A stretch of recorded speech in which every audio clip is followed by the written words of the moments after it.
علماء کل سے زیادہ، خطیب کل سے زیادہ، مبلغ کل سے زیادہ، عوام کل سے زیادہ، انفراسٹرکچر کل سے زیادہ، مساجدیں کل سے زیادہ، خانقاہیں کل سے زیادہ، سب کچھ تو کل سے زیادہ ہے، لیکن ان سے ہم بہت زیادہ نیچے ہیں.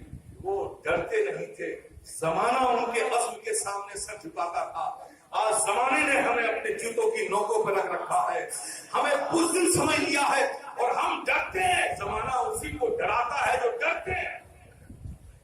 میرے پیارے، سوچ ڈالو، سیاست کے پردے میں رہ کر سوچ کی اوڑھنی اوڑھ کر سوچو، تکبر کی رضائی ڈال کے اپنے اوپر سوچو، جیسے چاہو سوچو. اس مسئلے کا حل اس کے سوا کوئی اور نہیں ہے کہ ہم ڈرنے اس لیے لگے کہ ہم نے خدا سے ڈرنا چھوڑ دیا. ہم نے خدا سے ڈرنا چھوڑ دیا، اس لیے زمانہ ہمیں ڈرا رہا. اس لیے کہ یہ واحد قوم وہ تھی جو خدا سے ڈرتی تھی. جب یہ ڈرتی تھی تو زمانے سے نہیں ڈرتی. جب سے اس نے خدا سے ڈرنا چھوڑ دیا ہے، زمانہ ہمیں ڈرا رہا. گھر کے کمرے کے ہلتے ہوئے پردوں سے بھی ہمیں خوف آنے لگا. میرے پیارے، اپنے آپ کو پہچانو، بدلو، بی پریکٹیکل. نبی کی شفقتوں اور محبتوں کا حق ادا کریں. کیا حق ادا کریں گے آپ بتا رہے ہیں؟ ایک عام سی بات میں کرتا ہوں آپ سے.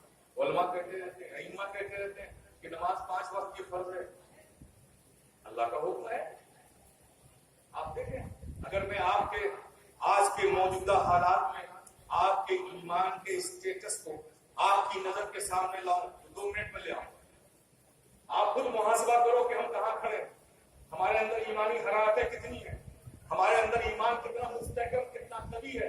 آپ اس کا جائزہ لینا چاہو تو 2 منٹ میں کرا سکتا ہوں. کرنا چاہیں گے آپ کیجیے. میں اگر پوچھوں اس عام میں، اس مرکزی ادارے کے صحن میں صد الفاضل کی روحانیت کو گواہ بنا کر کہ خدا کو کون کون مانتا ہے، سب کے ہاتھ اٹھیں گے نا؟ اٹھائیے ہاتھ. خدا کو سب مانتے ہیں، ماشاءاللہ، یہ حق ہے، نو ڈاؤٹ. کیا آپ اسی حوصلے سے میرے اس سوال کا جواب بھی ہاتھ اٹھا کر دے سکتے ہیں کہ میں نے پوچھا خدا کو کون مانتا ہے، آپ نے حوصلے سے اور حقیقت سے ہاتھ اٹھا دیا؟ کیا اس پر بھی ہاتھ اٹھائیں گے کہ خدا کی کون کون مانتا ہے؟ بولو میرے پیارے. آپ دیکھیے، رزلٹ دیکھیے سامنے آپ کے.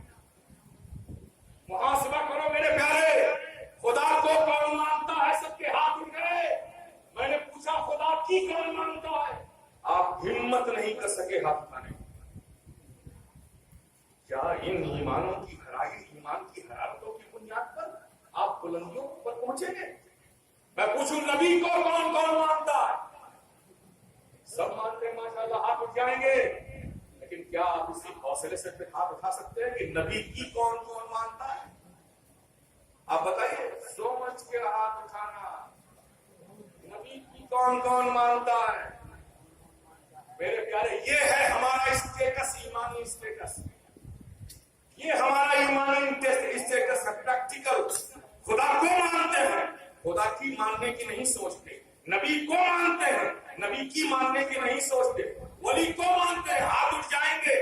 ولی کی کون کون مانتا ہے، یہ ماننے کی نہیں سوچتے. یہ زندگی لے کے کامیابیاں، بلندیاں حاصل کرو گے میرے پیارے. زمانہ ڈرائے گا نہیں تو اور کیا کرے گا؟ تم جب اپنے مرکز و محور سے ہٹ چکے ہو، یاد رکھو میرے پیارے، اگر تمہیں پھر اپنے عہد رفتہ کو حاصل کرنا ہے، وہ اور لوگ ہوں گے جو نعرہ لگا لگا کے تمہیں جنت پہنچانے کی بات کرتے ہو. میں کوئی بات آپ سے کرنے والا نہیں. Be practical.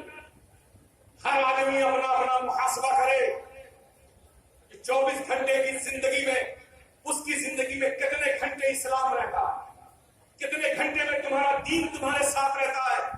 پیارے، اگر رفتیں چاہتے ہو، بلندیاں چاہتے ہو، عظمتیں چاہتے ہو تو یہ ذہنی قلع بازیوں سے کام نہیں چلے گا، یہ ذہانت و فطانت سے کام نہیں چلے گا. عملی طور پر اپنے قلب کو متقی بناؤ، اللہ کی خشیت کو اپنے سینوں میں لاؤ، اللہ کے پیارے حبیب کی محبتوں کا حق ادا کرو. خدا کی قسم، جس دن تم اپنی اصلاح کر بیٹھو گے، خدا کی طرف اپنے رخ کو پھیر لو گے، نبی کی عظمتوں کے لیے اپنے سینوں میں جذبہ اور نبی کی محبتوں کا حق ادا کرنے کا مصمم ارادہ کر لو گے. کوئی ضرورت نہیں ہے دیکھنا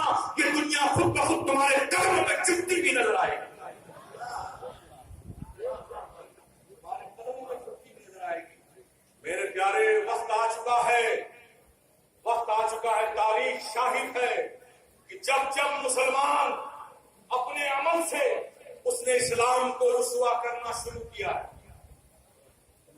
آپ بھی اپنے عمل سے اسلام کو رسوا کر رہے ہیں. دنیا جانتی ہے کہ اسلام میں شراب حرام ہے، یہ غیر بھی جانتے ہیں. جب کوئی مسلمان شراب خانے میں بیٹھ کر شراب پیے گا تو کیا یہ اپنے عمل سے اسلام کو رسوا نہیں کر رہا؟ دنیا جانتی ہے کہ جوا کھیلنا اسلام میں حرام ہے. جب کوئی مسلمان جوا کھیلے گا تو اس کا یہ عمل اسلام کو رسوا کرتا ہوا نظر نہیں آئے گا. دنیا جانتی ہے کہ اسلام میں سود کھانا حرام ہے.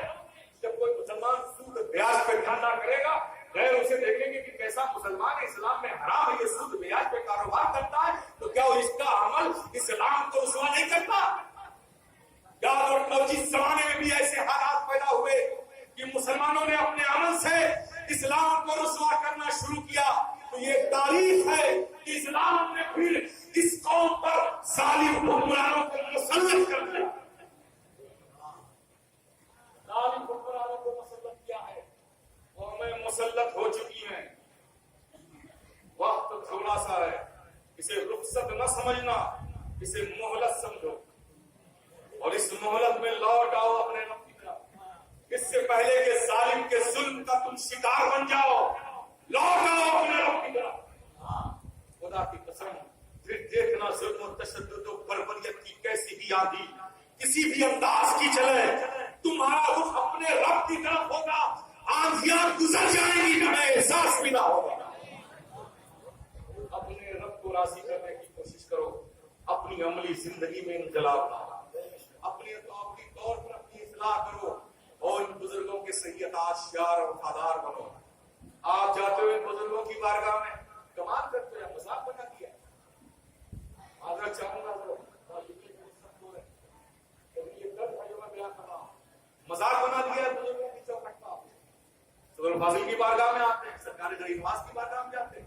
آئے کیا لیا آپ نے؟ شیرنی چادر پھول سیرے دھڑدھڑا کے اندر پہنچے، یوں مزار پہ چادر ڈالا، کھڑے ہو کے ہاتھ اٹھا کر کے پھر ذہن میں ایک لسٹ لے کر آئے، اب پیش کرنا شروع کر دیا. دھندے میں بندہ ہے، بچے نہیں، بیماری ہے، ایسا لگتا ہے کہ بزرگوں نے آپ سے قرضہ لیا ہوا ہے، واپس مانگنے آئے. یہ انداز ہے. اور یہاں جماعت ہو رہی ہے، مسجد میں جماعت کھڑی ہے، آپ ان بزرگوں کی بارگاہ میں حاضری دینے جا رہے ہو. کیا سمجھے آپ؟ کیا سمجھے آپ کہ جو نماز میں کھڑے ہوں گے صدر الفاضل کی توجہ ان پر ہوگی کہ آپ جیسے بے نمازیوں پر ہوگی؟ رسوا کرتے یہ شیرنی، یہ سب چیزیں صدر الفاضل کی پسند کی چیزیں. زندگی بھر یہی اکٹھا کیا ہے. اگر زندگی بھر یہ کرتے تو یہ قلعہ نہ تیار ہوتا. صدر الفاضل میں پیر تھے لیکن پیر بن کے نہیں رہے، سنیت کے امیر بن کے سنیت کی زندگی بھر ایک خادم بن کر خدمت کرتے رہے. یہی وجہ ہے کہ اللہ نے ہر مومن کے دلوں میں ان کی مخدومیت کو القاء کر دیا. وہ زندگی بھر دین کا خادم بن کر اپنے آپ کو خادم سمجھ کر خدمت کرتے رہے. آج ہر سنی کے دلوں کے وہ مخدوم بن گئے. یہ ان کی زندگی ہے. آپ دیکھیں یہ کیا تو کبھی آپ کو خیال نہیں آتا کہ صدر الفاضل کی خوشی کی چیز میں ہے، چلو آج وہ کر کے چلو.